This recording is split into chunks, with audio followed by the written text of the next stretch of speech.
You're with Julian on the brown note. That was Mavis Staples and Josh Homme from Queens of the Stone Age. Also quite a recognisable voice, and that's from RTJ4, recent Run the Jewels album. Second movie, both these films have got less than glowing reviews from the critics. Both recent releases. I think this was also in August. Yeah, August 7 was the main release of this one. I think he got a cinema release as well. Waiting for the Barbarians. Now, this is a big ticket film. It's J M Coetzee. I hope I'm saying that right. The South African writer is one of the world's most feted. He's got a Nobel Prize, so he's a big name. And he's been a resident of, I think, South Australia since the early 2000s. He sort of moved around between South Africa, went to London for a while, ended up not getting citizenship in America after he participated in anti-Vietnam protests, went back to South Africa, and has written extensively about these themes from his homeland. But he's been in Australia for a long time now. And the other reason it's a big ticket film, not just because it's from his 1983 novel Waiting for the Barbarians, and he's listed as writing the screenplay. Ciro Guerra is the director. Now, one of my top films of the last decade was Embrace of the Serpent, an astonishing black and white Heart of Darkness journey up the Amazon. And it was, I thought, a masterpiece, and possibly, off the top of my head, might have been the first Colombian film, he's a Colombian director, to be nominated for Best Foreign Language Oscar. Don't know for sure, but I think it might be. I think there's only been a couple. And so this is a big deal because it's his first English language film featuring one of the biggest writers in the English language alive. So it's a big deal, and he's got a big cast to go along with it. The setup is sort of Kafkaesque. It's sort of like a place that has no name that's supposed to embody an outpost in colonial times. The exact time isn't relevant, the exact place isn't relevant. It's sort of like a frontier place. You get the impression somewhere in the Middle East, some empire like France or somewhere has gone to its very outer reaches and has got this citadel in the middle of the desert. And Mark Rylance is the magistrate of the citadel. He's running things for the empire and everything is going fine. He's got a very sort of benevolent view of the locals. Many of the locals in the citadel have, which is like a big castle, have sort of become slightly more in tune with development than the nomads that roam on the outskirts of this endless vista that goes on from the citadel.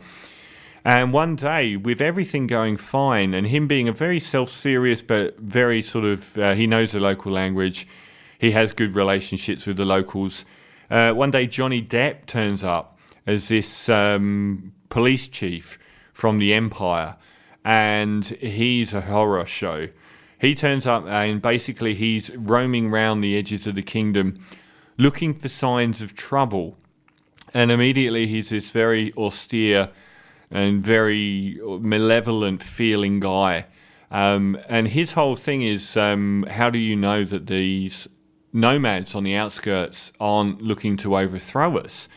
This is the outer rim of the empire, and we could be under attack from these hordes of barbarians, which of course the Mark Rylance character just is laughing at because it's just such a ludicrous concept. Unfortunately, Johnny Depp is the self-fulfilling prophecy. He basically rounds up people, and in order to find out if there is a resurgence or some kind of insurgency on the cards, tortures people to death until they tell him there is, which of course they do. So he comes to report back to the Empire that indeed there are these marauding barbarians waiting to overthrow their empire. And Mark Rylance is just appalled by this. He actually literally tortures people to death to get this obviously crap information that anyone would tell you in their last throes, would tell you anything that you wanted to hear. And life kind of goes back to normal. He meets up with a girl, an adult woman who's been severely injured by the questioning of Johnny Depp's character. Both her ankles are broken. Her dad's been killed. And she's begging in the town, and he takes her on in a very heavy-handed metaphor, and he nurses her back to health, which is it's been accused of being very heavy-handed in its anti-colonial views and anti-colonial metaphors and allegories, and that is probably as soon as Johnny Depp leaves, she becomes the metaphor for him trying to heal the wounds that Johnny Depp's character has put on the people. And they have a very sort of odd relationship, because it's probably the strongest part of the film.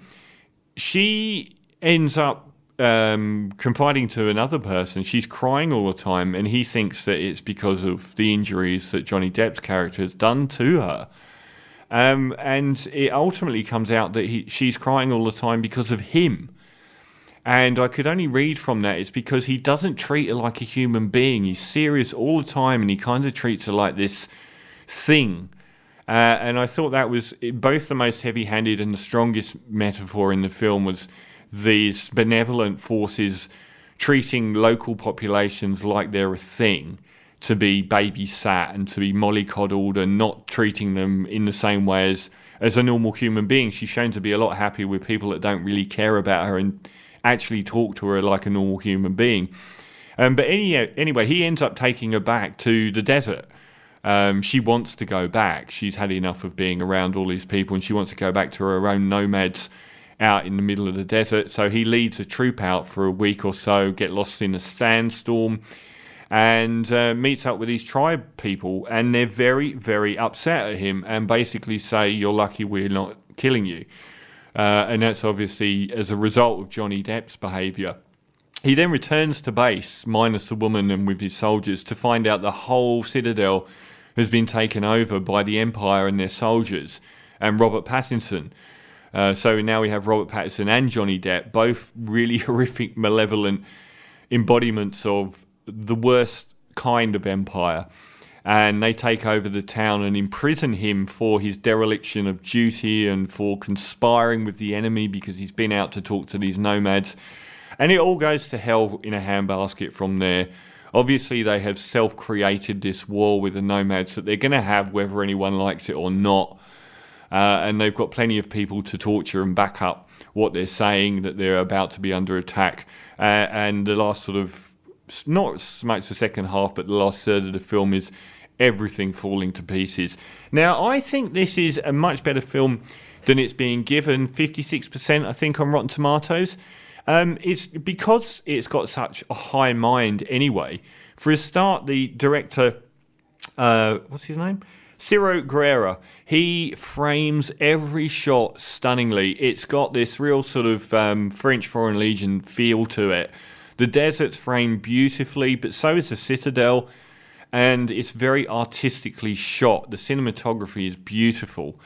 Every frame is beautiful, almost to the point where you're sort of giving him a clap at the same time going, yeah, okay, you're very, very good at framing shots. And the cinematography on Embrace of the Serpent was magnificent as well. It looks incredible, and the atmosphere is very incredible. Mark Rylance is stunning in the lead role. Very human, yet curiously, he's also inhuman in that there's no humour or life to him. The other people may be horrific. Johnny Depp and Robert Pattinson might be horrific people. But he's also his own kind of horror, because he doesn't really engage. He treats them like butterflies he's collecting. He doesn't really engage. He's never shown to be laughing. And he does stand up for them in the end, to his detriment, horribly. This is not an easy watch, this film. I thought it was a lot better than it's been given credit for, but I understand that dramatically it's not that compelling. I thought once things really started to go to hell, after a very slow opening 2/3, I thought it became a lot more riveting. And I wasn't quite sure how it was going to play out. Obviously, Coetzee is a genius, and he's responsible for the screenplay, so you can't discount that. I saw a film called The Counselor, which had another very famous author as a screenplay writer, and same thing is it did lack transferring onto the screen some humanity. It was a bit stagey and a little bit forced and a tad self-serious and not very wide-ranging in human emotions. And I'd say that about this film as well. Doesn't quite... Was that Thomas Pynchon? I don't think it was Thomas Pynchon. I can't remember. Cormac McCarthy did The Counselor. That was his first screenplay. And similar here, not everyone sort of engages like a human being. It's a little bit more sort of theatre and heightened and flat as well. Not just heightened, but quite flat in everyone's emotions and the way that people deal with each other. So it could be quite boring, and it is very heavy-handed in its reflection of the negative impacts of empire on local populations. But in a year where there haven't been really many awards-worthy films, and I've been scraping around to say what my favourite films of the year are, maybe something like The Invisible Man, to be honest, I think this deserves a lot more credit. I mean, at the worst, it would be a 7 out of 10, surely. Just from how beautiful it is. The performances are very, very strong. Robert Pattinson isn't used enough. He sort of comes in too late in the day, but there's an edge of real horror to him. And Johnny Depp, a bit showy perhaps, but he's also quite scary. And Mark Rylance is brilliant in the lead role. And it just looks magnificent, and the themes are probably quite timely anyway. So I think this film's well worth, if you want a very serious, unenjoyable, but good film, it's worth a lot more than it's been given credit for. So I'm going to give Waiting for the Barbarians, I think a 7.5 out of 10. I just don't agree that because it's so heavy-handed. I mean, the heavy-handed themes for a start. For me, it was the fact that it lacked a little bit of life, and the first 2/3 were a little bit dead. I thought that more than how heavily it hit you over the head with how, big man bad sort of thing. And I thought I didn't fully expect everything that was going to happen either. I haven't read the novel. So I didn't find it obvious in the path it took. And it certainly was punishing, especially Mark Rylance's character, who has a brilliant, complex man. It was a complicated character. And I really liked that bit when he was told that it was him that was making the woman cry. And all I can think of is the fact that he wasn't treating her like a human being. He was treating her like a butterfly that he'd added to his collection. And I thought those moments stood out and made it a bit more complex than just being this anvil landing on your head of colonialism being awful. So I did like it. It is flawed, but it's not flawed because anyone's clunky. It's not flawed because I thought there was superfluous scenes. I just thought it was a little bit on the flat side and maybe in its evocation of the horrors of colonialism a little bit obvious. But 7 out of 10 for Waiting for the Barbarians.